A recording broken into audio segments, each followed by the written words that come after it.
Good evening. I'm live now. Hold on. Now, now. Sorry. Good evening. Welcome to another riveting edition of The Ghost and the Goat. I'm your host, Buddy Tay, a paranormal investigator. Welcoming you to join me on another epic adventure into the paranormal. But of course, as always, first we got to skip through the fields to get there, and of course, there might be a ball or two flying, in our path as we walk. So let me just take a quick sip of this lovely beer. Mmm. Mmm. Oh, that's special. It's a little tart, boys and girls. It's a little tart. It's red, or it's got like a pinkish hue. Was that a beer, bud? Yeah, this is a beer, guys. This is a sour ale. It's made by the good people over at it's called um Tattoo of Blood. It's a sour ale. It's very delicious. It's found there down at Providence Brewing, which you cannot get for very much longer because a week from Friday they're hosting their Halloween party. We're closing. Um, it's over party, which is sad because it's another brewery that goes to the suds. But great guy Efren Hidalgo hosted us a couple weeks ago. We filmed an episode of Three Dudes Bros, episode 11. Check that out. That's going to crack open very soon. We did that in like a two-part series, ladies and gentlemen. So that was a lot of riveting, really riveting tales. Like no shit about this beer here, Tattoo of Blood. And why it's significant to Efren, why it's like holy shit significant to me at the same time, not just because I'm drinking. Oh, excuse me, here's great beer. So check that out. Also, check out Three Dudes Brews. If you didn't know, it's another podcast that I do. Me and a bunch of other dudes. We go to these breweries and we talk to brewers about great beers and the beers that they make and all the delicious impact they have in my own life here. And excuse me, I'm just like communicating. Okay, oh, okay, all right. Share is all they can do. So hopefully you're checking me out. If you don't normally see me, I get on some technical difficulties with Bookface, but they're sharing my face, and as I see my faces get around, so check me out wherever you can see me. I'm on the YouTube. I'm on the Bookface. Find me wherever. Hopefully you're one of the few here. So anyway, guys, I do this other podcast. I have about 20 minutes or so before I welcome my paranormal people in. So I'm going to talk a little bit about. I'm going to bullshit a little bit about the beer stuff that I do, and then we're going to talk sports really quick. And I'll bring in paranormal. So Three Dudes Brews. We're going to crack episode 11 soon. We also filmed episode 12, which is really cool, from Arcane Meadery in Providence, Rhode Island. It's right down there, down by the Manton Avenue Flea Market. It's like right in the corner, Aleppo Street. It's tucked away. It's really small, but it's they have amazing mead and wine. If you have like, buddy, you drink wine, dude, you don't even know. It's so good. It's like that is peanut butter and jelly wine. Oh my god! Amongst many other amazing flavors. They're tremendous hosts down there at Arcane. Go and check them out and check out Three Dudes Brews episode 12. Due to premiere probably the end of this month, beginning of next month. Ed is working hard to put all the good filmage out. We are also working hard. We're booked a show with a lovely brewery for December, a December filming called Backyard Brewery. They do beer, cider. Of course, it's going to be all excited. Wine. Ed's going to be all excited because he likes to. Oh no, yeah, that's different. But anyway, going to be doing all great stuff, and Gray Sale, one off of my bucket list. We're in talks right now to book a show with them, as well as do a beer collab with Kyle from Cryptid Hope. Something again this year. Last year was a Snickers bar porter. This year something else out of the trick or treat bag. I leaked some secrets a few weeks ago. I'm not going to leak anymore. We're due to make the beer soon, so stay tuned to Three Dudes Brews to my face for all the good crafted hope that we're spreading throughout the holiday season. We're in October, so of course it's the playoffs. And if you know anything about me, I'm a Red Sox fan. And if you've been listening to my sorrow and tears for the last 2 weeks, my Red Sox got beat up out of the playoffs by our awful rival, the Yankees. I'd hate to say anything bad about them, but they got burned right out of the playoffs themselves by the Toronto Blue Jays, who are now getting beat by the Seattle Mariners, which is good. The Seattle Mariners are facing the Toronto Blue Jays. They beat them 2 games. They're up 2 games to nothing right now. They're due to play tomorrow, I believe. Seattle has never been to the World Series. Never even been. They had, think about all the great ball players that have played in Seattle. Ken Griffey Jr., Ichiro. I'm sure there's a million more that I could name that never went to the World Series. Mind blowing. Another team that's never won the World Series, speaking of beer, the Milwaukee Brewers, who are currently down 1 game to nothing against the Los Angeles Dodgers, who beat the evil empire, the New York Yankees, last year in the World Series. While baseball is essentially done for Buddy, because the Red Sox are done, and I see you. I see you too, Sarah. Well, I see your word. So thank you. Baseball still lives on in everybody's hearts, and I hope that, honestly, I'm hoping it's like a Seattle, Milwaukee shoot down, beat up World Series, but we'll see what happens. Last week, week 6 in the NFL, I had a much more positive week. The week before, I only had 5 wins. Last week, I ended up with blah blah blah blah. I got 12 wins last week. Yeah, I don't know. I digress. So anyway, let's just start things off. Thursday evening, we have the battle of the elderly quarterbacks as Aaron Rodgers, who's over 40 years old, and the Pittsburgh Steelers travel to the Cincinnati Bengals to take on Joe Flacco, who's played for almost every team except the Steelers in that part of the country. Cincinnati, Joe Flacco, he's like made a few good connections with Jamar Chase and T. Higgins last week, but they couldn't do it enough to get past the Packers. The Steelers have a lot of things going on. Aaron Rodgers is looking better than he's looked in at least a few seasons. Definitely the last 2 seasons when he was with the Jets and when he was with the couch because he tore his ACL. He's back to like almost that Green Bay fashion right now, playing with the Steelers. Their defense is okay, so I think they won't have much trouble against Cincinnati. For the money line, go Pittsburgh. But if you were betting with the points right now, Cincinnati's getting 5.5. I would go silly and say Cincinnati with the points, but money line, just go Pittsburgh all day. The first game on Sunday morning, as you wake up, or I finish my medication line at work. Actually, I won't be. I'll be in Virginia, which is lovely. But anyway, the LA Rams and the Jacksonville Jaguars travel to London to play football at 9:30 in the morning here in the States. And it's been like LA Rams have been okay. They've been clicking right along. Puka Nacua, which is not only the funnest wide receiver name to say in football, but Pua Nacua. It's just I can say it over and over again. Pua Nacua. Poor Pua. He got hurt last week, and I'm not sure whether or not he's going to play this week. If he does not play, Jacksonville has been rolling. I mean, they had a tough game last week, but they've won a series of games, and I mean, so there's the Rams. But if the Rams don't have Pua Nacua, I don't know what's going to happen. I'm going to say I'm going to say the Jaguars. The Jaguars. Go with the Jaguars on this one. Chicago hosts the New Orleans Saints. Both teams are not great, but Chicago looked great last night as they took a surprise beating. Well, they didn't do a beating. It was like 25-24 against the Washington Commanders, which is not the team that I picked. I picked the Commanders to win, and they totally blew it against the Chicago Bears. The New Orleans Saints put up 19 points against a good Patriots team. It pains me just to say that, ladies and gentlemen. Good Patriots. It kills me to say that. So I'm going to go, oh, God.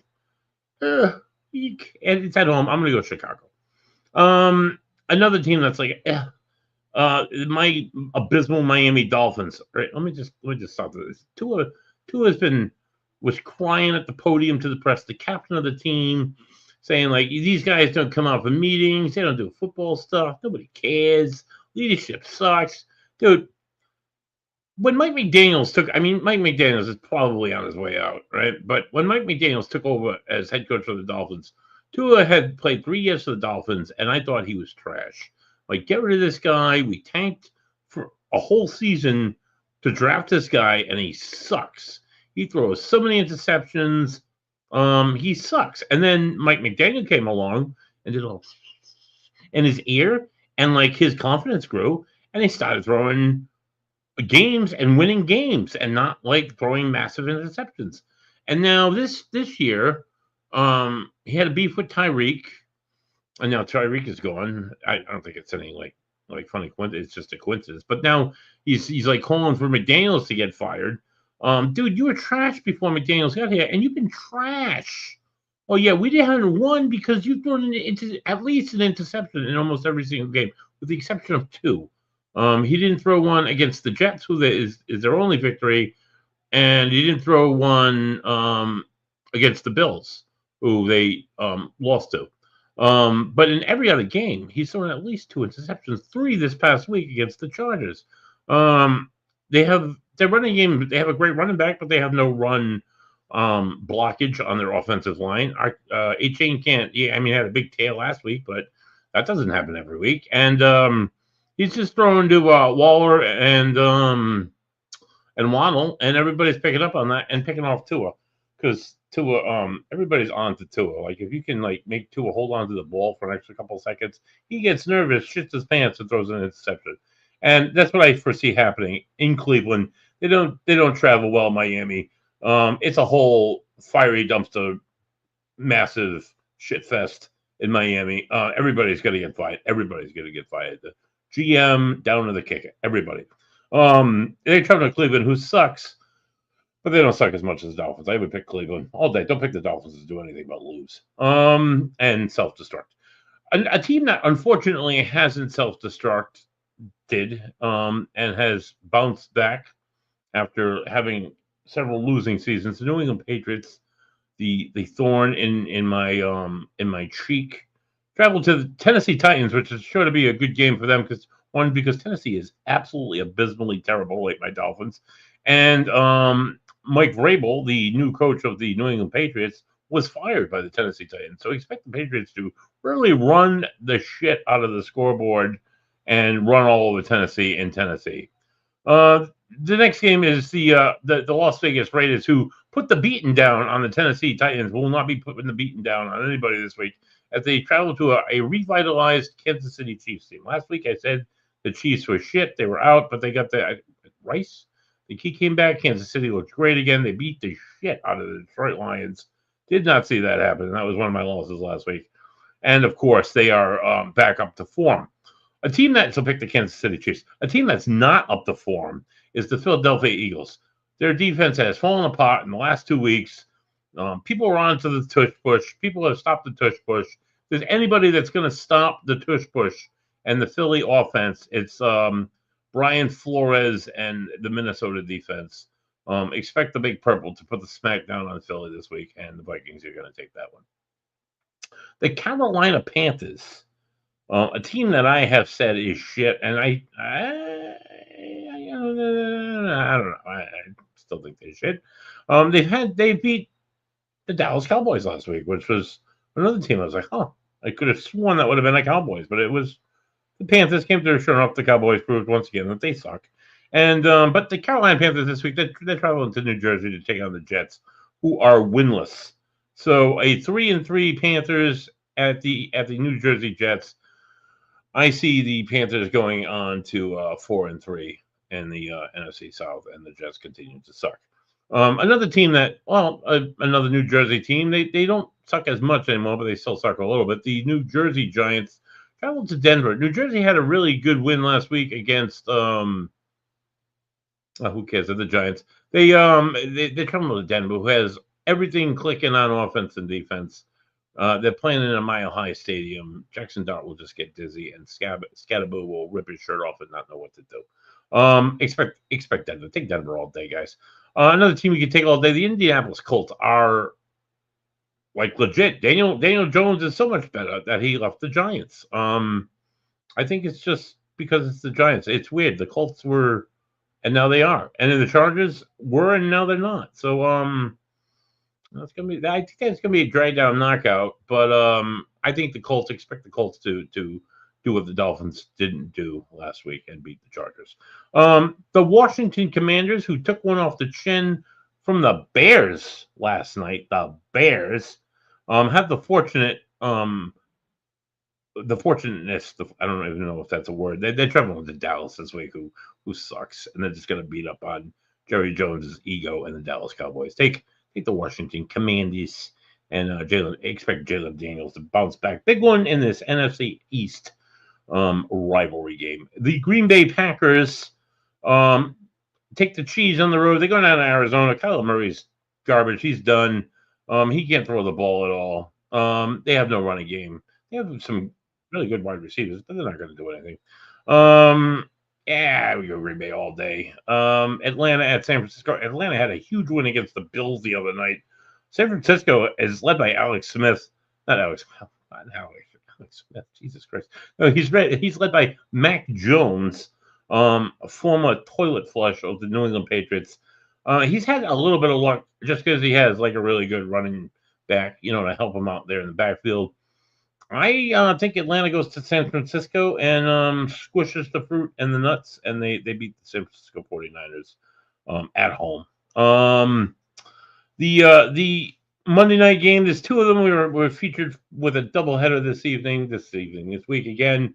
It's lovely. I like the doubleheaders. They start at 7, they end at like 1:00 in the morning. It's football all night. Tampa Bay, who's rolling on all cylinders, traveling to the Motor City. To take on the Detroit Lions, who got a slap in the face. Actually, they slapped Kansas City in the face, but at the end of the game. But one of their players did anyway. But big fight in the end of the game. He looked like a fool. But anyway, they're traveling to Detroit, which other than last week, they've proven to be a really good football game. That's going to be probably the game of the week right there. Tampa Bay at Detroit, 7:00 Monday night. Oh God, I'm gonna pick Tampa Bay. I'm gonna go that way. I think it's gonna be Tampa Bay. In the second Monday night football game, the Houston Texans traveled to Seattle. Houston's been struggling. Seattle has not been. Seattle's at home. I think they come to life and they led the Texans. The Buffalo Bills and the Baltimore Ravens, who have both got kicked in the teeth for the last several weeks. They both have the week off this week, so enjoy your rest. Josh Allen, dude, you need it. You look like crap the last 2 weeks. What the hell happened? So guys, it's weird. It's like a paranormal thing. I saw my team sucks, obviously, because I follow the Miami Dolphins and we're just terrible at everything. And I'm a Red Sox fan, as some of you might know, and again, very disappointed this year. And I'm also a fan of the Celtics, and we're going without our star player this year, so God knows what that's going to look like. I'm a fan of Notre Dame football, and we've had too many losses, and we're probably not going to be definitely not going to be in the playoffs. So we're lucky if we get into a bowl game. It's going to be pathetic. So I think I'm going to start rooting, because all the teams that I root for always lose. I think I'm going to start rooting for these teams that I hate so much, like the New England Patriots, in the hopes that they lose also. It happened with the Buffalo Bills the last 2 weeks. I was like, go Bills, and they've lost. So I'm like, go Pats, and maybe they'll just lose too. I don't like to say it that loud because I don't want anybody to be confused. Like, buddy, you a Patriots fan? No. Good Lord. All right, guys, I'm going to flip the switch. I'm going to go with the paranormal side now. Joining me this evening, my co-host.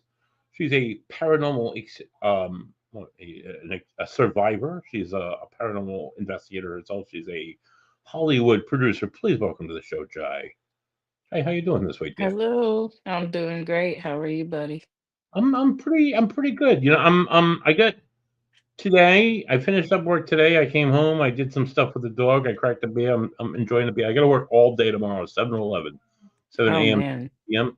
But then I got 4 days off. I'm driving down to Virginia to see my friend. We're gonna do a whole bunch of Civil War battlefields. Gonna have a good time. I'm a real Sounds big good. dork for history, so we're gonna go to like 6 of them, hit some breweries, have a good time. Yeah, It'll be you'll fun. love it. I'm sure I'll be fine. So I'm really looking forward to my drive south, early Friday morning. Oh, just trying to kill off the end of the week at work. That's it. I got you. Oh, excuse me. So, anything going on with you? Anything? Nothing No, yes, much. no, Nothing no, nothing, much. nothing fun and exciting. No, No. other than tonight's show. So tonight's show. Let me oh Jesus, hold on. I'm sorry. Oh God, I don't know what happened here. I'm sorry. Let me bring up my I have something prepared to read, as I always do, to bring in tonight's guest.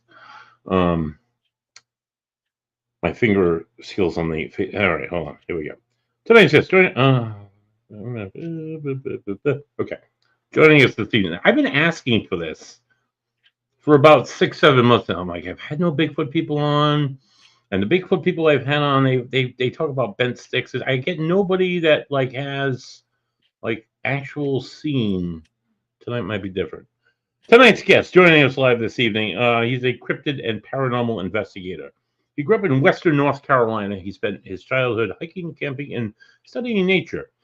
He has spent a good deal of time helping on his grandfather's farm. After graduating from Bessemer City High School, he went on to serve 4 years in the United States Army Airborne. Thank you so much for your service, sir. As well as an Yes. additional 9 years in the North Carolina Army National Guards as a forward artillery observer. He received his undergraduate degree from the University of North Carolina, Bill Belichick, and at Charlotte, and he did his postgraduate work in education. He served 22 years in the North Carolina judicial system, retiring in 2017.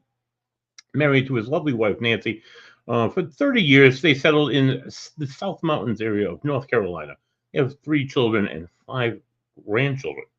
After a chance roadside encounter with an upright, hair covered, 7 foot tall creature, he immersed himself into the research and investigation of cryptids as well as the paranormal, especially in the South Mountains area. In 2021, he began interviewing witnesses and featuring their encounters on his ongoing YouTube series, Rebels Dark Tales of Appalachia, as well as on TikTok. It can be seen.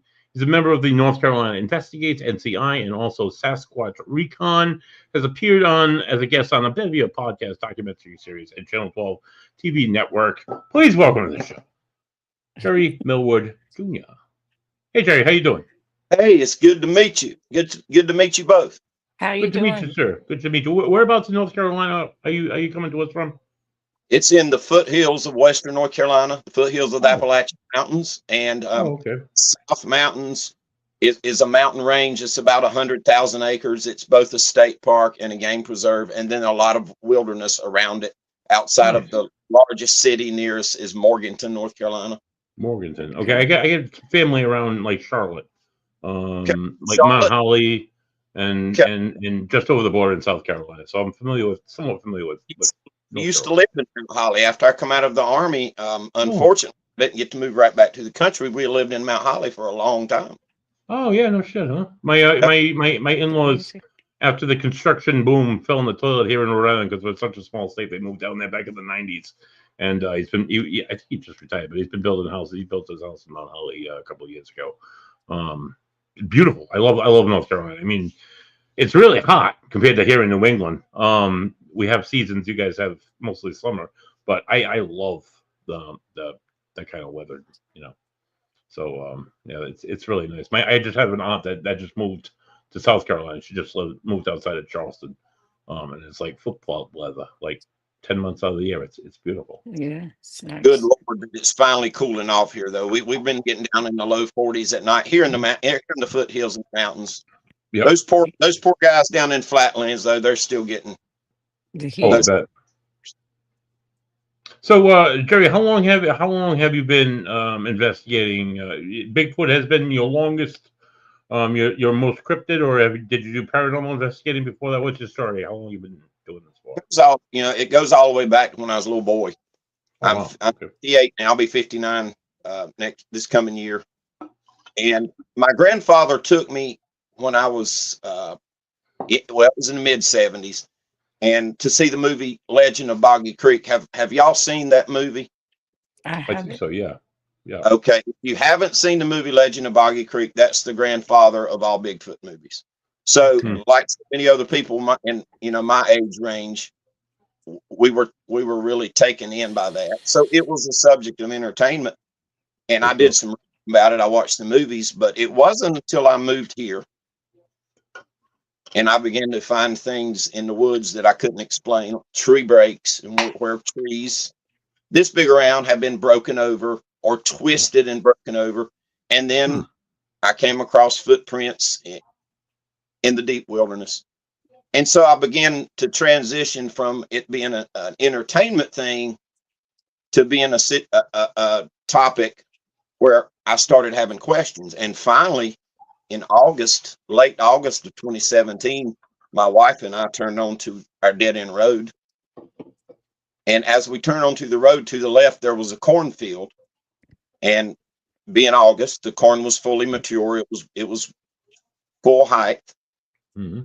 And right there, y'all, beside the road, 9:30 at night, stood this just absolutely fascinating looking creature. It was covered completely in hair, and about 7 foot tall, maybe a little taller. And I remember the thing that stuck out the most was the broadness of its shoulders and its thighs. Our headlights illuminated it for just a second, but it's like that picture's burned into my mind.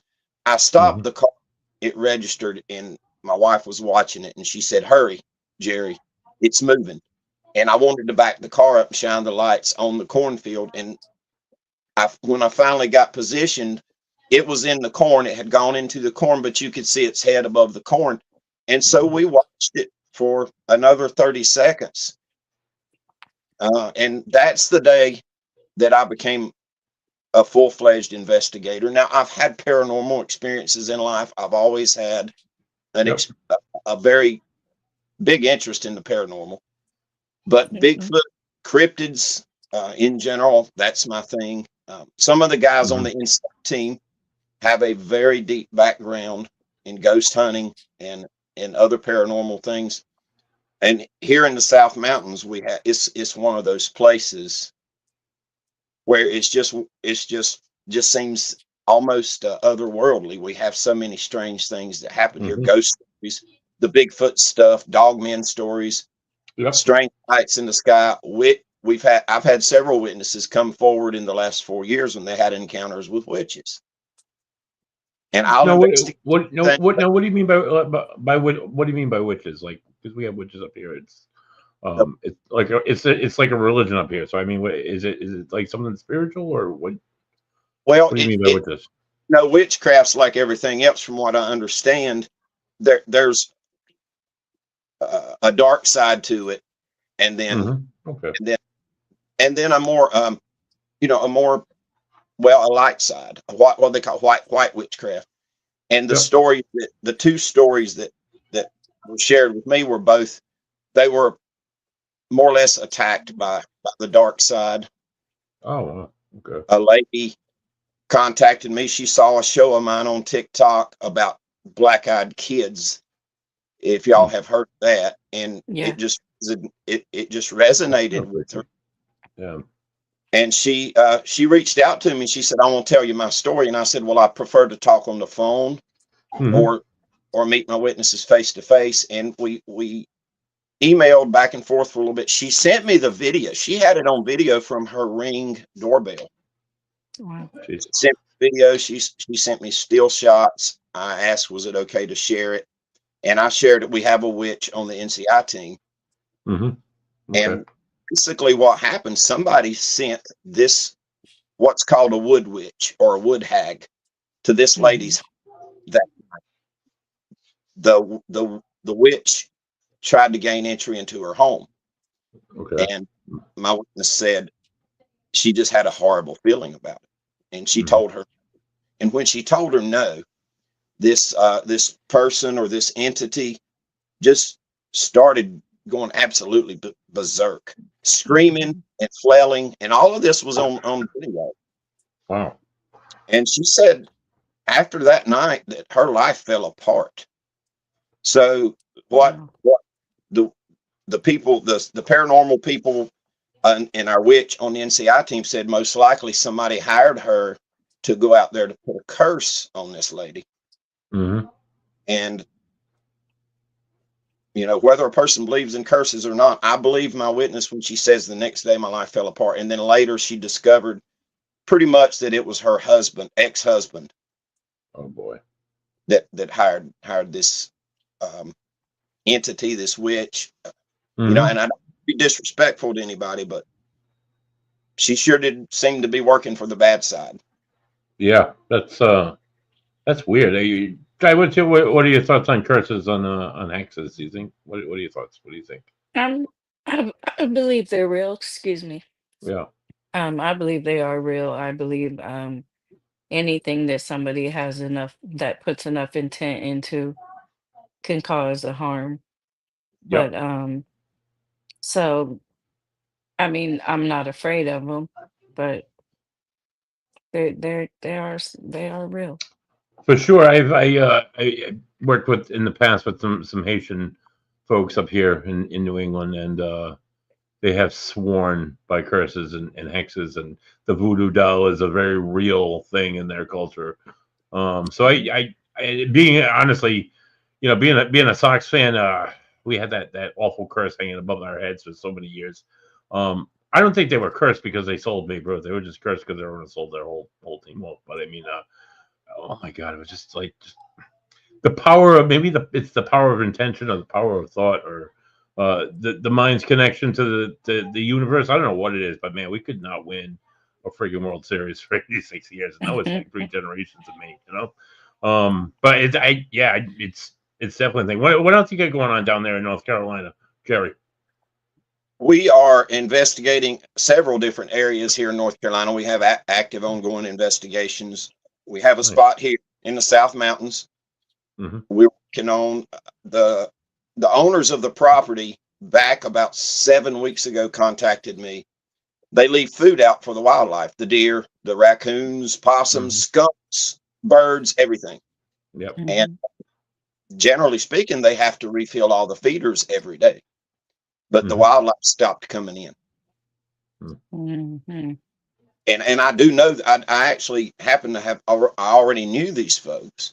So, you know, I knew they were credible people. And I went out for a daytime investigation just by myself. And I walked the property with John, and he showed me around a little bit. We found 2 partial tracks that day down in a small creek bed. We also found panther tracks, and here in the Appalachians, a panther is just a big black mountain lion. Mm-hmm. So we found the squatch tracks, we found some panther tracks, and it was pretty clear that we were going to need to do a nighttime investigation. So I couldn't assemble the whole team, and I got one of my tried and true standbys, and we went out about a month ago on a Saturday night. Well, we went in during daytime. Set up on high ground after we surveyed the area, turned off our lights, we maintained noise and light discipline, and then just started listening. Sun down, and we began to see some strange lights in the trees, not above the trees, not in the sky, but actually in the trees. That went on for a few moments. We heard a couple of whoops, the classic Sasquatch whoop. We heard a tree knock, and then not much happened. Okay. We were about to call it a night. Yep. We were about to call it a night, and it's really close to a river. And suddenly, for the first time in my career of doing this, I got to hear what they call rock clacking. That's simply this: they take 2 rocks and bang them together. And it was coming from 3 different locations. Of course, I got that on audio. Oh yeah, nice. We're real excited about that property, and my the homeowners got a picture. It was kind of an ominous picture, y'all. It was the silhouette from the wood line that Mary took, and basically this thing was just kind of standing there, just barely into the woods, watching them. Jesus, that's scary.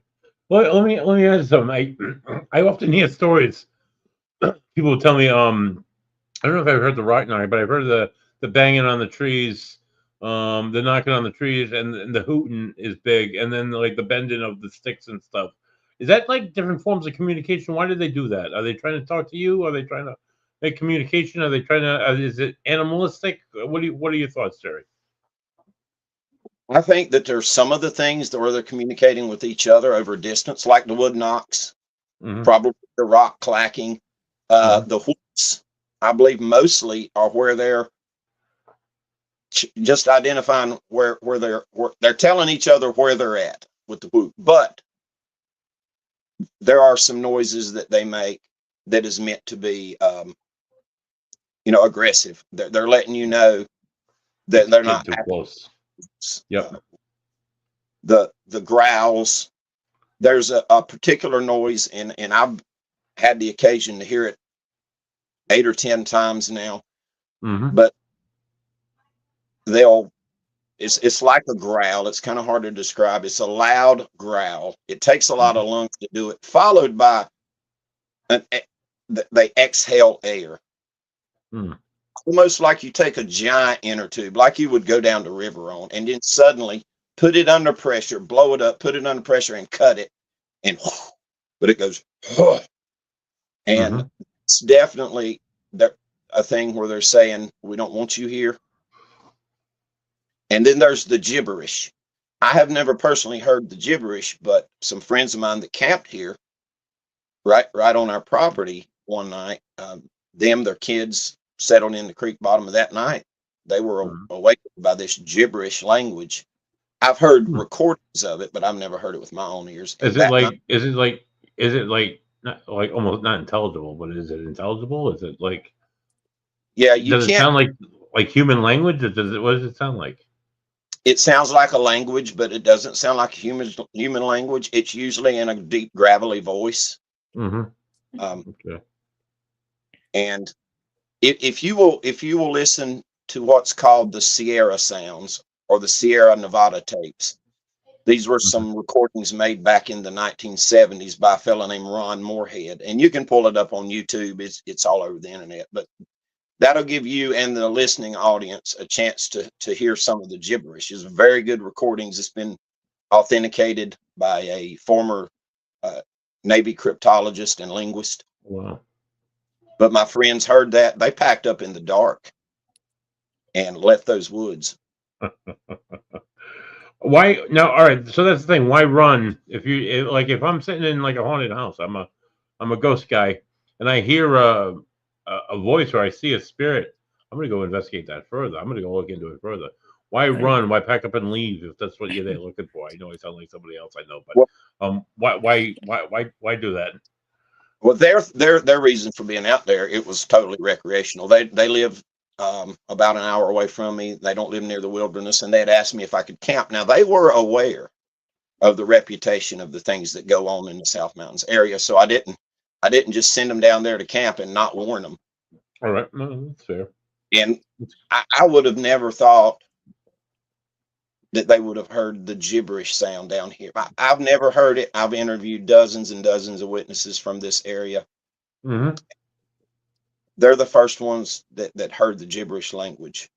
Yep. And it unnerved him because it was really close. You see, if you've never been to the Appalachian Mountains, y'all, especially during the summer, you can hide an elephant 40 yards away in the woods and you'll never see it because the foliage is so thick. So right. The two creatures that were making these sounds were very, very close to the camp. It was pitch dark, and it unnerved them. Yeah. Oh, I bet. I honestly, I think it would unnerve me. I camp in a very remote area of northern Maine. There are not a lot of other people. Most years I don't see other people, just the people I'm with.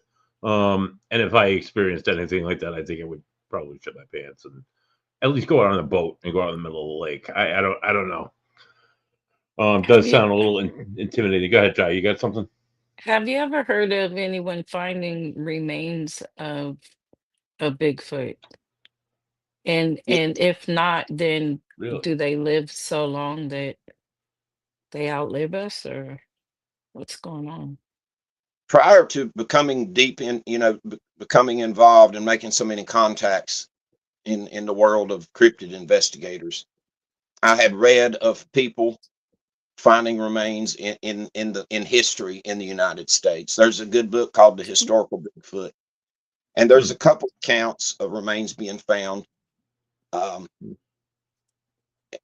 but I certainly had never known anybody to find them. But after being immersed in this world, I fully believe that there have been several people who has found remains and who were later discredited.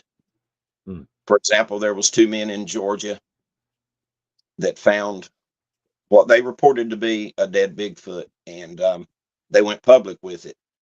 And then suddenly they were fired from their jobs. Oh boy. They were actually threatened with criminal charges. But it's there in the historical record. I've talked to people, and people that I have good reason to trust.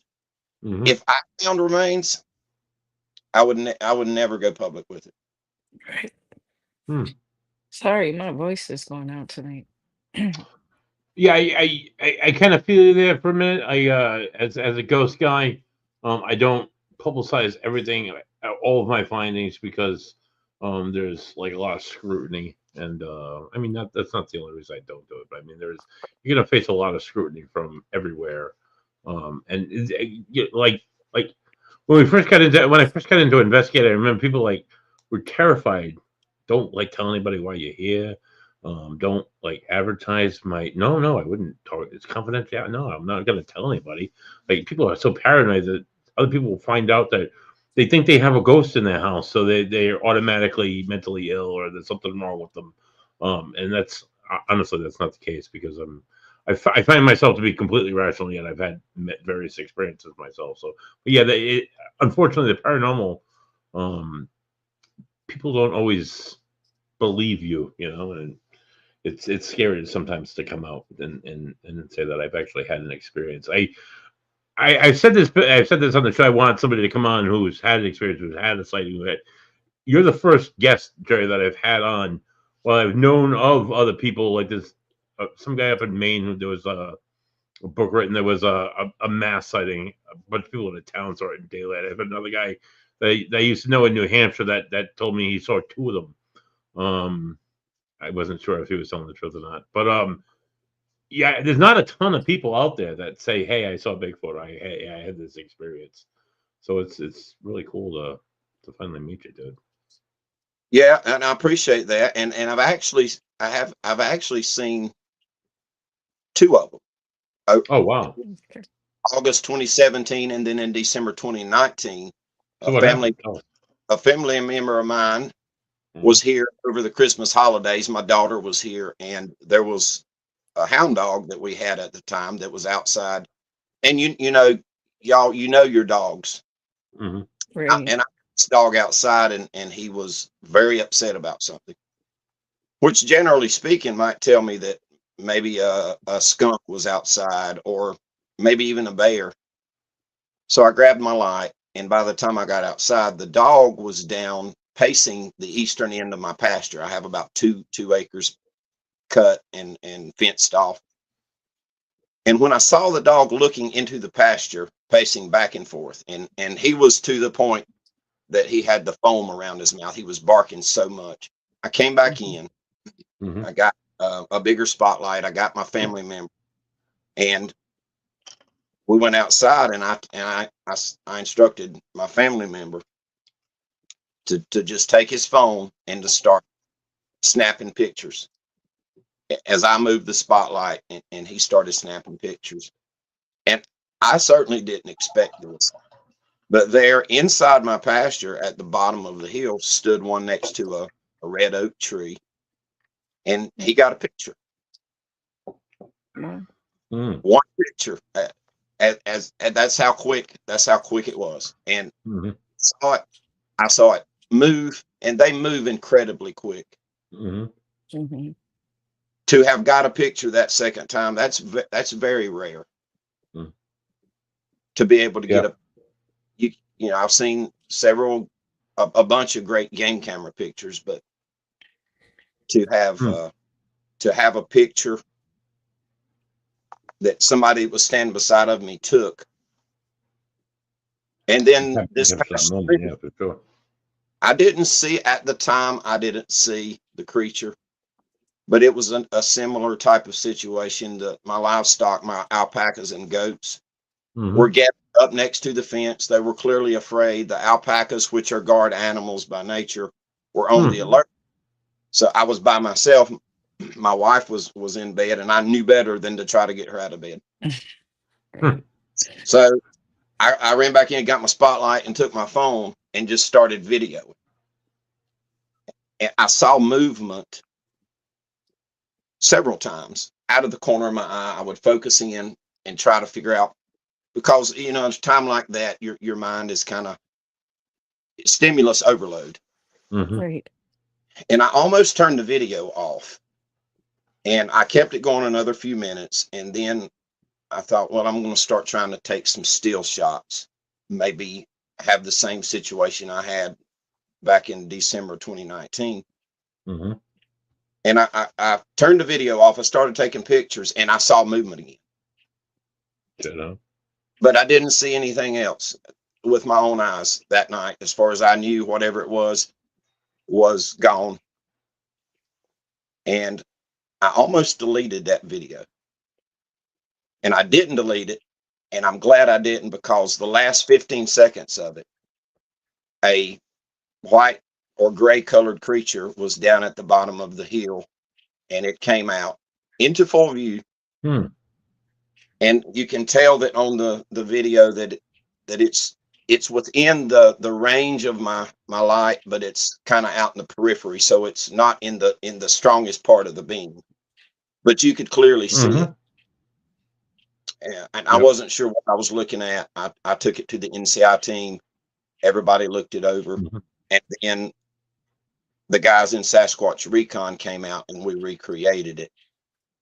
We put the cameras in the spot where I was that night, and then I went down there for scale, and I took a yellow, very visible stick with me down there, and then Bob Trent filmed me as I walked back and forth. And after extrapolating how much of me, and well, actually mostly you could see my head and the stick, you couldn't see.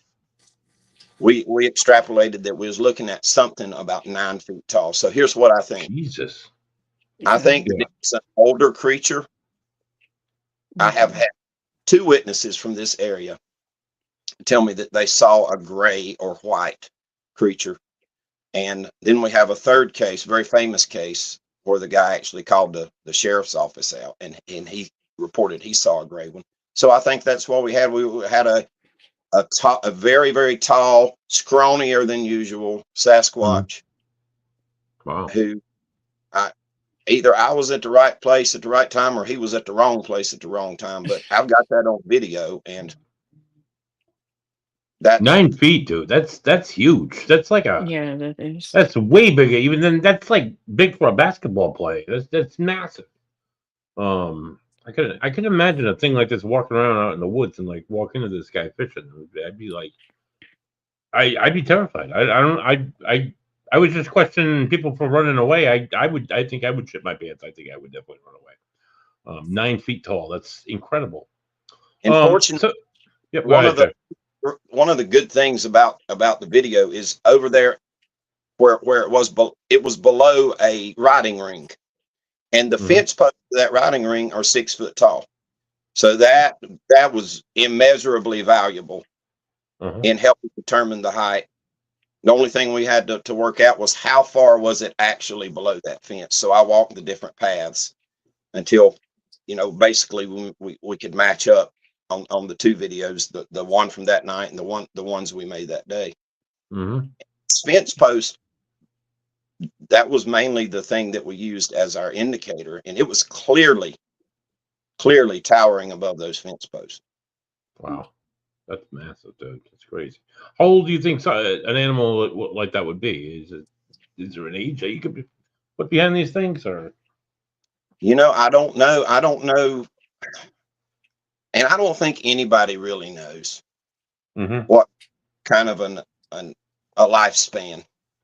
Yeah. All right. So that leads me kind of to my next question, Jerry, because a few years back I had the privilege of going down to Virginia to the Virginia Bigfoot convention. It was put on by Dan Benoit. Awesome time. Met a lot of cool people who had a lot of different perspectives on Bigfoot. So I've heard Ape, animal, humanoid, 1. 2, alien, UFO. 3, more of a spiritual elemental ghost. And then maybe 4, a combination of all, and with included with the Holy Trinity and Jesus Christ. What are your thoughts on what Bigfoot actually is? If you had asked me that, just 6 or 7 years ago, I would have said straight up flesh and blood creature. Okay. Who's just they're intelligent. They live into these vast areas of wilderness. They're smart enough to stay hid. They're master of their environment. But now, fast forward, especially to the last few years of the things that I've been privileged to see and experience, I gotta think there's some kind of spiritual, supernatural aspect to all of this, because my biggest piece of evidence that I would submit are the strange lights and orbs that often come hand in hand with Bigfoot sightings, and we have those around here. I've personally seen those on many occasions. The orbs, lights on the ground, lights in the trees, lights in the sky. So like there's just like a ball of light for no reason. That's what you talk about by orbs. The ones on the ground are kind of like an old school flash bulb, but they're orange, and you'll see them. It'll strobe and then quit, strobe and quit, strobe and quit. The ones in the trees, sometimes they're more of a bright white light. Sometimes they're colored. We have a video where there was a red one and a green one in the tree together, and this was just after we discovered that we were being shadowed by a creature who was maybe 40 yards to the south of us. We could smell it, we could hear it, and we could pick up some of the thermal through the foliage. Wow. And then we saw those lights, and we have that history of the orbs, the classic orbs. I've gotten pictures of these classic orbs. Most of the orbs have been maybe yellow or white, but we've seen green ones. I can't help but think there's a connection. Possibly. Okay. Anything? I mean, I agree. I mean, it could very well be a connection. No, It could be. Who's to say they're not brought here from somewhere else as well? For sure. I am personally, as a ghost guy, as a paranormal investigator, I'm just a ghost guy. I'm not a giant orb guy. I think a lot of what people can describe as orbs be explained away as something else. However, there have been times where people have seen. I have an investigator with. He described seeing like a pinprick of light, like a little orb, like a little ball of light that nobody else will see. It's never caught on video, but every time he has this experience, there's always like an EVP to follow. There's always like somebody hears a voice. There's always like a knock. There's always something that's surrounding this little pinprick of light that this guy always sees in random spots. So I believe like orbs like that. Okay, maybe you're seeing with your eyeballs. Are a little bit more credible for me than something that's captured on digital photography that can be easily mistaken for something else. But yeah, I think that to some degree that's like a precursor almost to anything paranormal. So that's a good that's a good one. I think maybe spiritual because they're so damn elusive, Jerry. We said earlier, you never really found a body or have people found bodies. There's not a lot of like ton of personal experiences like ghosts. People have experiences. I've had a few, but I don't see them every day. I'm glad I don't see them every day, but it's like here and there.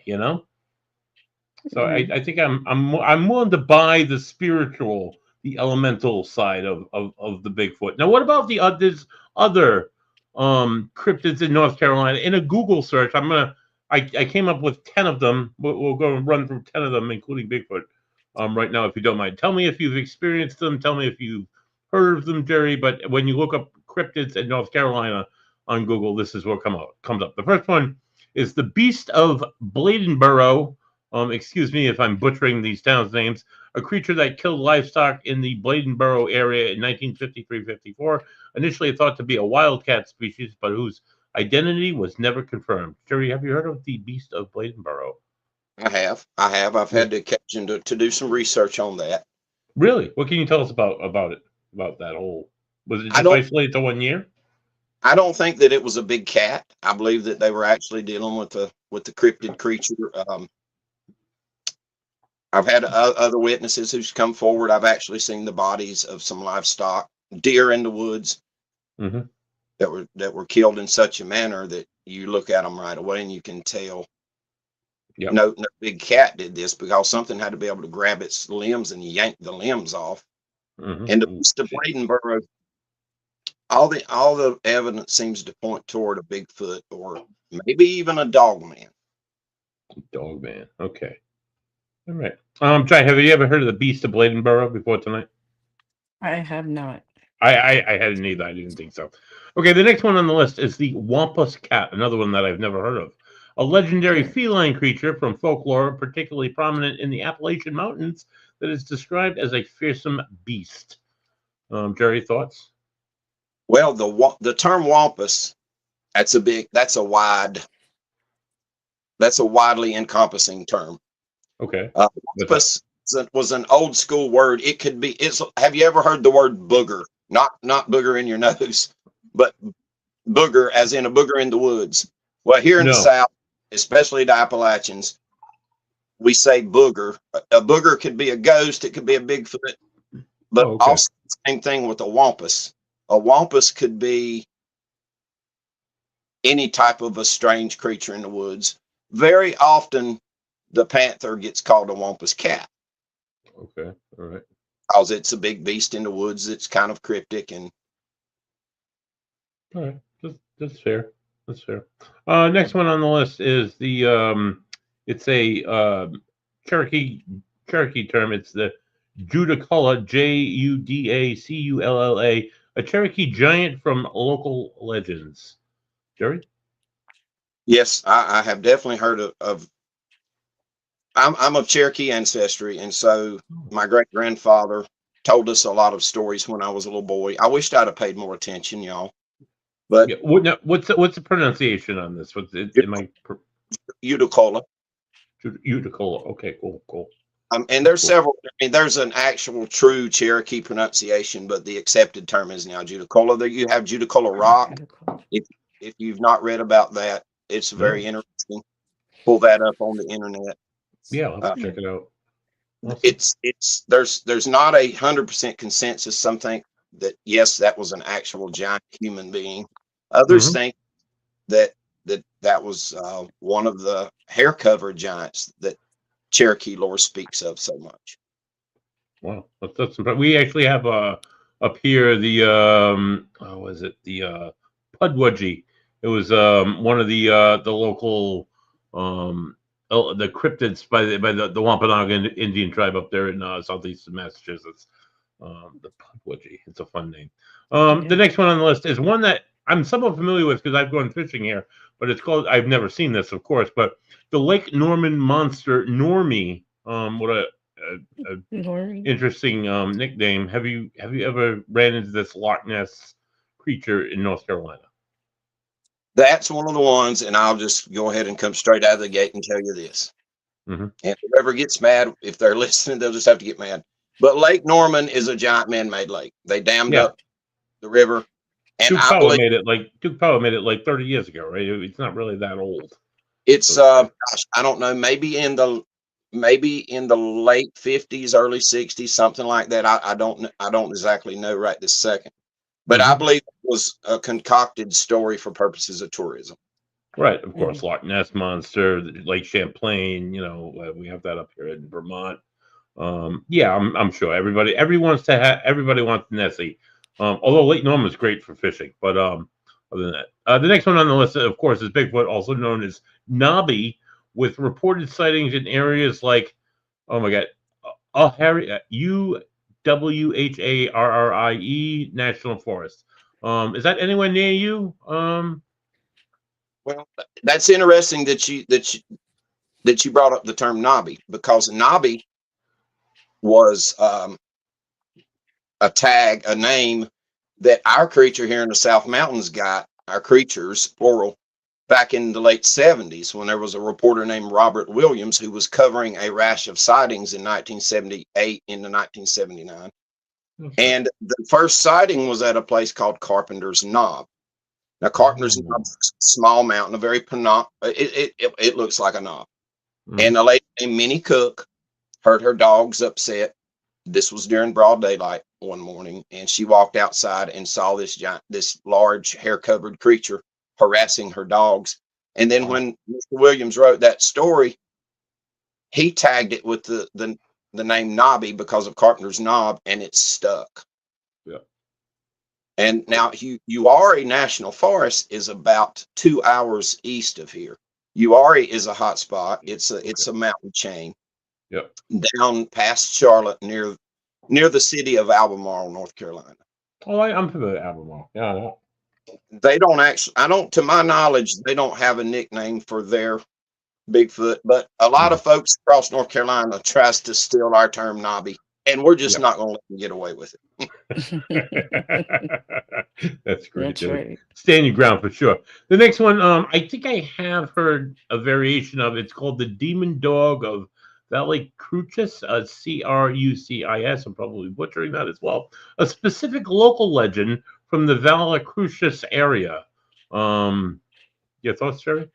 Valley Crucis. I'm probably butchering that as well, but right, it's Valley Crucis, and that's here in the mountains.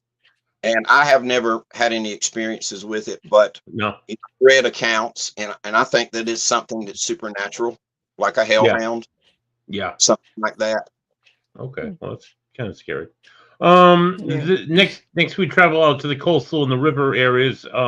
The Cape Fear River mermaids that have been sighted in the Cape Fear River, with one notable point named Mermaid Point. Your thoughts on that, Jerry? Mermaids? Yeah, I've heard of it, but I haven't done any research on it. I have a sister that lives on that end of the state. Lovely beaches. I've been to Topsail Island myself. Oh my God, beautiful area down there in the Outer Banks, the southern Outer Banks. But never saw any mermaids. Lots of surfers, no mermaids. The next one on the list is the Snallygaster, a dragon-like creature from folklore that is said to haunt the region. The Snallygaster. Any thoughts on that, Jerry? It's a great names, by the way. I would bet money that probably goes back in Scottish lore, because in the western half of North Carolina, almost everybody has Scottish ancestry, because the Scots came here and settled this area en masse, because the English want the Scottish down there on the coast. So the Scottish said, well, screw y'all. We know how to live in the mountains, and they came with us. For sure. Andrew Jackson's family came over from Scotland and settled there in eastern Tennessee back, 1700s, before the war probably. But they came over. That was like the first, that and like the first wave of Irish came over. I'm just like a dork for history. I don't know why I'm even talking about this. Anyway, so you think it's a Scottish. It came over from the Scots. The next one, I promise, Jai, I've heard of many times. It was made into a movie. The Mothman, while often associated with West Virginia, reports of Mothman have been bled into North Carolina as well. Jerry, the Mothman, have you seen him? Is he a thing? I've certainly heard people give encounters that they saw a Mothman-like creature. The closest I can come to that is seeing red eyeshine in the woods. But when I've seen red eyeshine, it was not so much in the air as, maybe 7 or 8 feet off the ground. Jesus. But I don't. These Appalachian mountains, there's something about them, and I wouldn't be surprised if there was something like that somewhere in one of these hollers here in the hills of North Carolina. Jesus. Got some crazy shit down there in the Carolinas. The last one on the list is the North Carolina mysterious orbs. Hey, we're just talking about orbs. Orbs of light that are said to fuse, with some reports originating from the state. And we already kind of talked about that, so we don't have to cover orbs again. Jerry, I want to kind of like flip gears on you really quick.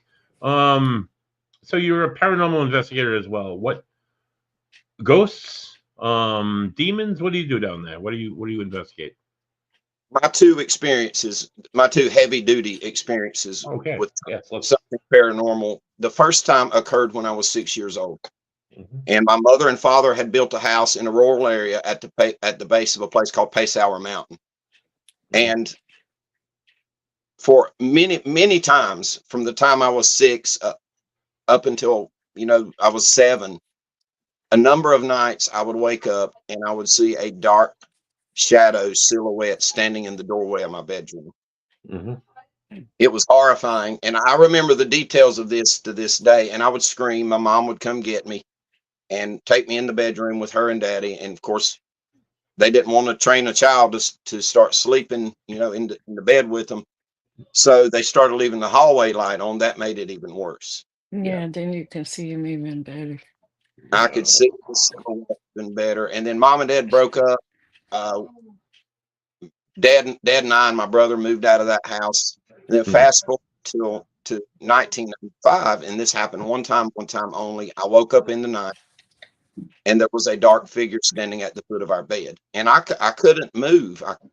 I could move, but I couldn't. I wanted to get up, but I couldn't seem to get up. I could move my hands, and the only thing I could think to do was say the word Jesus. I said that, Yeah. and it went away.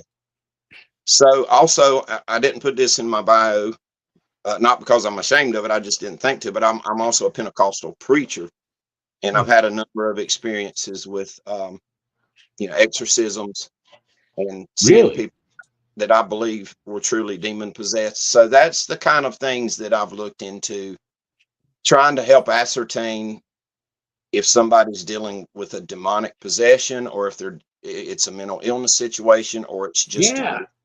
some kind of a Yeah. ghost or a spirit. I've had a couple of investigations there. Some people get attachments. They bring ghosts home from investigations. I never have personally, not that I know of anyway. But I've investigated with people who swore they took like Mike home from the investigation. It's like, what do you mean you brought Mike home? Like that same smell that we had. I'm having it in my own apartment now. It's like, oh, that's a little unsettling. Or what? So when you yourself have performed the exorcisms, Jerry, Well, I'll be part of it. part of it. The time I really did something by myself without any other preachers with me was a lady that I know asked me to come out to her house. She felt her house was possessed of something, a Yeah. demon or a spirit. Yeah. I took a friend with me simply because I didn't want to go by myself. Of course. And so we went out, and the biggest piece of evidence that she had, other than her testimony, was the ceiling in her bedroom just inexplicably collapsed onto her bed, and it only collapsed onto the side of her California king size bed where she slept. Mm. And so I started talking to her about it. We were standing right there in the bedroom, and it looked like a war zone. She didn't touch anything she wanted us to see. And to this day, she's never slept in that room again. But I was going through things with her and talking to her, and kind of telling her the biblical perspective. And the guy that was with me, who was a longtime friend, was smitten by her. Very pretty Mhm. lady. And he looked up and looked at her, and he said, "I invite it into me so I can fight it for you." Oh Mm. no! Don't do that. No, Right. Uh, never. I never in a million years thought I would need to warn somebody not to do that. So we Right. prayed with her. We read some scripture, and then we went downstairs and drank some tea and talked and left. And within a couple of days, that guy went off the complete deep end. I've never seen a human being go over the cliff like he did. And to this day, he's pretty much cut everybody out of his life. Uh-huh. So I believe he got what he asked for. That's too bad. Yeah, it's Just to hard. let you know, I'm a former evangelist Pentecostal. Oh yeah. Hmm. Yes, sir. So you know what it's like in Pentecostal world with the spiritual gifts and demons and casting out demons and everything. Hmm. Yes, yes, I've witnessed it as well. It's a scary thing, isn't it? Yeah, it is. But if your faith is strong, you're good. You're right. You're exactly right. I I've saw. only been involved. I've only been involved, guys, with one cleansing. It was a house blessing. It was like a client of mine that I had mediums telling me it's demonic. It's nasty. There was nasty stuff going on. Nasty things coming through, like the white noise, just not like a spirit box, no radio, just white noise, and it's just like awful, awful stuff. So we brought in a demonologist, the same one we had on last week. That was the demonologist team that I brought in, and they did a house blessing. And I was raised Catholic, so I was familiar with a lot of a lot of the Christian prayer and whatnot. It was almost like Catholic mass, and like some of the experiences that we had in that house during that blessing was so surreal, like did we just all experience that shit together? It's so scary how absolutely real it was, that all have the same experiences, all feel the temperature going up and coming down, all feeling like the same pain in our back in the same area, the same pressure, the same, like in my recording. Oh my god, it was like at times it was like there were like 1,000 whispers. It was just so absolutely terrifying that I'm like, since then I'm like, hey, I'm just a ghost guy. If you have something that you think is more than ghosts in your house, I know the people I can call for you, but I'm not going to come into your house and deal with that. I applaud you if you do, Jerry. That's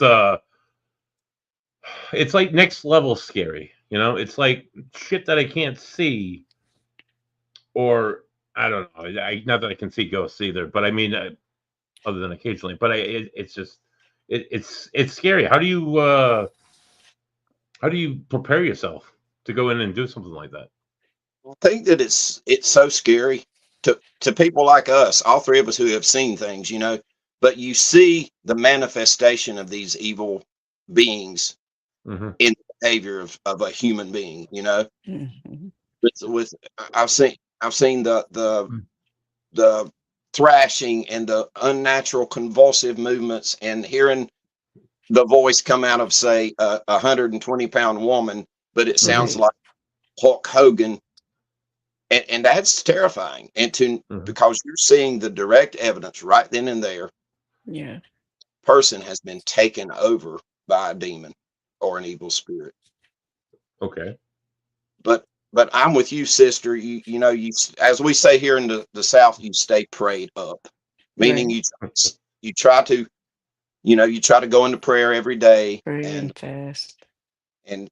try to stay grounded in the Lord best you can, and not be overcome by the things. Because if you take part in an exorcism or the casting out of a demon, and you have some kind of huge chink in your armor, like you're hiding you've got something going on that you shouldn't be doing, Oh, it'll point it out.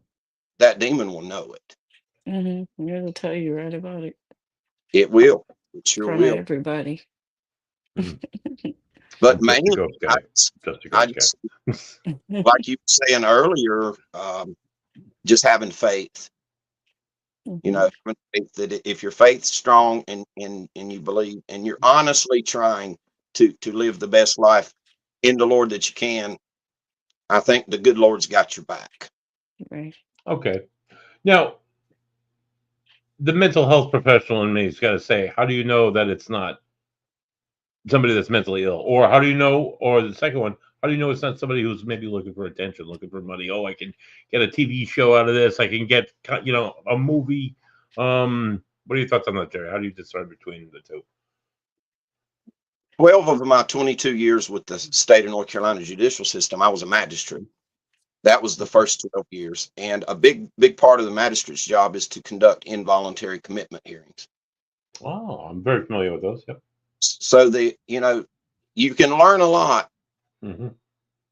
when you start hearing the things that are going on. And of course, I minored in psychology in college. Mm-hmm. Not that that means a whole lot, but No. with Okay. experience, I was able to start seeing it became plain as day when it was somebody seeking attention Mm-hmm. versus somebody. As soon as you heard the testimony of what was happening, you knew you were dealing with the schizophrenic. Mm-hmm. And it's a very small percentage of the people Yep. who are actually demon possessed. Very, very small percentage. I think that number's growing now. Mm-hmm. Yeah, But I would, usually if it's mental illnesses, other things that present, not just like hallucinations, is usually paranoia, there's usually anxiety, bevy of different of grandiosity, various different things that manifest other than the supernatural for sure. And as a trained professional, of course, you can tell the difference. But yeah, that's the number one question you get when you start talking about demons. Well, how do you know this guy's not just crazy, buddy? Well, because other things come up as well. It's not just like, hey, I'm seeing the devil. yeah. Um, And another I big can part tell of you. that Oh, go job was, ahead. oh, I'm sorry, I didn't mean to interrupt you. No, that's okay. I was just gonna say the lady at my church when it happened, she was like you said, probably 120 pounds soaking wet. She mhm. was pregnant, and it took like 6 men to hold her down. She was so strong because she was just throwing people to the side. And then the voice change. The voice change is so dramatic and so drastic that it's not something you can humanly do yourself. And I'm sure he'll agree with me. And I'm not trying to answer for you, but I have experienced that, and so I know exactly what he's asking you. Hmm. Another big part of the job as a magistrate, and I, Yes. for my whole 12 years, I worked the night court, the Mhm. second shift. And so in my career, I saw thousands and thousands of people who had been arrested. The Right then here and in the there, state, right? as it is in most states, when you're arrested, you have to be taken to a judicial official. Hmm. And so over time, I saw that there were clearly demon possessed people standing in front of me, Mhm. Hmm. differentiated between somebody that was schizophrenic or somebody who was in some kind of mental crisis. Uh, so it's been my experiences. All of that cumulative experience taught me a whole lot. Oh, for sure. I worked at the Bridgewater State Hospital, which is the only forensic facility in Massachusetts, and I'm sure a lot of people just coming right off the street, right in the peak of their, mental health. Usually, yeah, you can definitely tell the difference for sure, whether somebody's suffering from symptoms or not. Sometimes it's more evident than not. Do you know there's still a school in Massachusetts that uses shock therapy as punishment? It's not as punishment. It's a behavioral tool. I'm very familiar with the. It's called Punishment. the Judge Rotenberg Center. It's actually the name of it. It's up there in Canton. They use it as like a deterrent for kids who are self abusive and like Oh, okay. overtly like trying to hurt themselves, where like physical Well, they never interventions are just. explained that part. They just, the No, way it's they not. said It's not. it, they made it, they said for behavioral It's a little they purposes. take like a little stimuli and they put it on the forearm. Not that I would necessarily be all for this. I do, however, see the benefits of ECT therapy for those suffering from like really complicated mental health illnesses that uh, medication just isn't effective for anymore. So I've seen Right. some benefits of that. I've seen a lot of people benefit from that, honestly. Okay. Um, but like yeah, that little they put a little it's a little thing either on the forearm or on the leg, and they give them a little whenever they need like a redirection, so to say, whenever they're I got like you. cutting themselves and they won't, So it's I not got it. it. It does they do use it, and it is like wicked controversial. Yeah, it Um, is. and it is a place where staff flow in and out of freely. People get lured in by like these um, like high amounts of like wages an hour, and like you go in and you're like doing like 12, 15 restraints in a shift, and that's That's a exhausting. lot. Yeah, It's emotionally exhausting, physically exhausting, mentally exhausting from doing that stuff all day and all night. it is. Been there, done that way too many times. Yeah. But yeah, anyway, yeah, there is a school that does shock their patients here in Massachusetts, for that matter. Anyway, um, archaic mental health practices are still in practice. It turns out all over the country. So Right. So what are some of the cool places that you would recommend ghost hunters coming to North Carolina, Jerry? They wanted to investigate. You got any like really cool spots down there? Really cool hot spots? Yeah, It's I would definitely say the South Mountains here. We have a Yep. state park that has, I can't even tell you how many hiking trails. You can come in from any direction. There's a camping area. Hmm. There's a part of the mountains that are it's called the game preserve, where it's not really as touristy, but Hmm. if a person, there's an old church and an old graveyard Ooh. in the South Mountains. The name of the Hmm. road leading to it, it's a dirt road, but it has a name. It's called Old CC Road. The name of the little church is escaping me.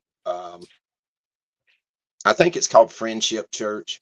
It's only used now a couple times a year, Yep. and nobody else can be buried in the graveyard. There was a community up there. The community evaporated over the years, and mhm. you had to have grown up there or had a parent that grew up there. So now the graveyard's closed off to any new. Oh That's a yeah. Yep. spot. Yep. Um, the Appalachians in general. I mean, it's Hmm. from northwestern South Carolina, North Georgia, eastern Tennessee, western North Carolina, into Virginia, West Yep. Virginia, Pennsylvania, all the way up to Canada. There's a lot of supernatural things going on. I Hmm. would say get if you're coming to North Carolina, go online and start making you a list. And I do brag about Western North Carolina being far more supernatural than Eastern North Carolina. I've got to Yeah, throw that. for sure. I would think so. You guys get UFOs out there too? Is that a thing up there in the mountains? What was that? UFOs? Any UAPs? Anything in the Yep, sky? Yeah. absolutely. Nice. You get a little bit of everything down there in Western North Carolina. That sounds like a blast. Honestly, Jerry, I may be driving down to North Carolina in the Charlotte area for like 3 days to see some family. So maybe I usually go down 81 to that very rural section through I think it's 81. Yeah, it goes through like Western Virginia and then it goes into the Carolinas. It's a lovely drive. It's a lovely part of the country. I love North Carolina. Can't wait to get back. Jai, any thoughts before we wrap up? Any last things Um, you want to say? no, but if I ever come to the Appalachian Mountains, I just need electricity and a flushing toilet and maybe some Wi-Fi. No, I'm kidding. I You, look forward to meeting you. I would love it. Both of you. You come to this area, you hit me up, and we'll get together. I'll give you the grand tour of the South Oh, Mountains, and but we still, believe it or not, to this day, have people. I could drive to their house in 10 minutes from where I live. hmm. They don't have indoor plumbing, and they don't use electricity. Wow. Wow, that's I legendary. believe it. That's great. Good for them, man. They don't have high electric bills in the. Although, how do they do it in the summertime with no electricity? Holy shit, it gets hot in North Exactly. Carolina. It's hard. Good Well, lord, and that's gonna be horrible. it depends on where you live. If you live in part of the South Mountains or anywhere, you can live on the shady side of the mountain. You can live in Oh we yeah, call them hollers. yep. You The get a nice Mhm. breeze, I bet. is a hollow, but we call them hollers. They're hollers that never really see direct sunlight. Mm. Uh, are coves that never see a lot of direct sunlight. But generally speaking, it is cooler here in the foothills and in the mountains than it is in the rest of North Carolina and South Carolina.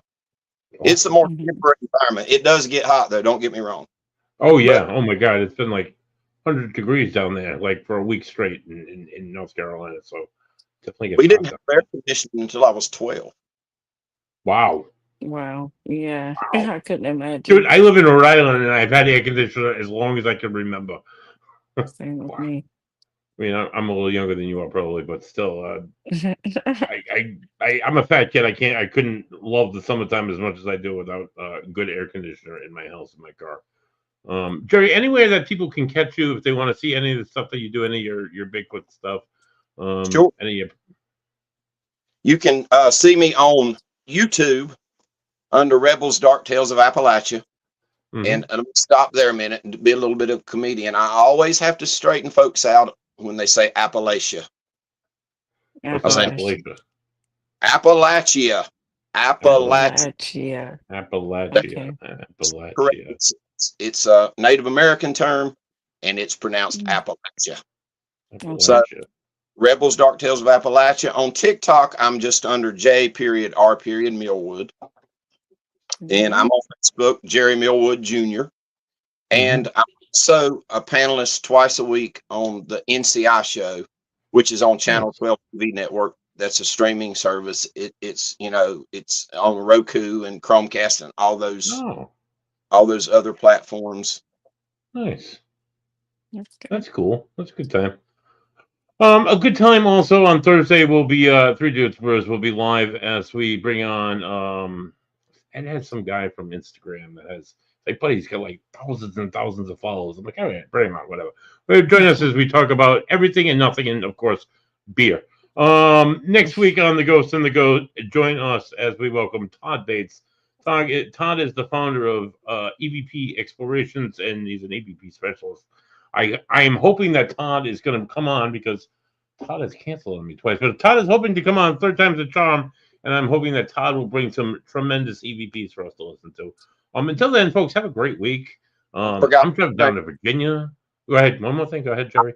Forget one thing. I mentioned the video of the gray colored creature. Yeah. If you're on YouTube under Sasquatch Recon, those guys came out and did a very, very nice little short documentary and how we determined, the height of that creature, and they showed the video. Nice. Yeah, they showed the video on there, and I'm sorry, I usually peek people's interest, and then I don't. Better late than never, dude. So check out Sasquatch Recon. You'll see it. It'll come up. It's on the YouTube, Sasquatch Recon. Yeah, it's on you. All right, guys. Check that out. All right, guys. Check that out and check out all of the good things that Jerry does. Until next week, have a good week, folks. I take Gold Dolphins, but we're not going anywhere. Hey, go Pats, because now maybe they'll lose. I'm going to curse the Pats. Go Pats. For Jerry, the Rebel, Millwood, it's been me, Buddy Thayer. It's been the Ghost and the Goat. Everybody have a great week. And peace out.